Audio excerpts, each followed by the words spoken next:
25-year-old Rem and Javi is in isolation after testing positive for COVID-19. Sumasama na yung pakiramdam ko at the end of my shift. Nagkaroon ako kasi talaga ng lagnat as that day, yung first day ko. Lagnat and ubo and like mahinang pakiramdam. At the start of the pandemic, doctors initially thought that the disease affected mostly older adults, with the younger generation only getting a milder form of the disease. But experts are noticing a trend. The U.S. Centers for Disease Control said that in the U.S., people under 30 account for 20% of the COVID cases. In a study published by the Journal of American Medicine on 3,000 COVID patients, 21% of them ended up in intensive care. 10% were placed on a breathing machine, 2.7% died. The survey population was young, between 18 and 34 years old. In an interview with the Chiefs, the College of Physicians Vice President Maricar Limpin also noted this trend.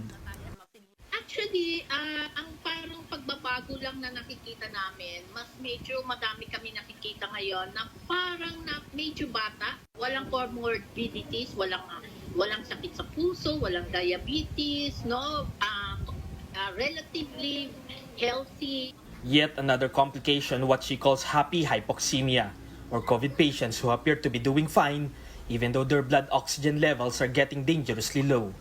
Hindi nila masyadong nararamdaman yung gravity ng problema nila na meron sila ngayon. This condition can fool both patients and doctors into thinking that a patient is just having a milder form of COVID until everything crashes. Alam namin anytime pwedeng mag-deteriorate ang condition nila.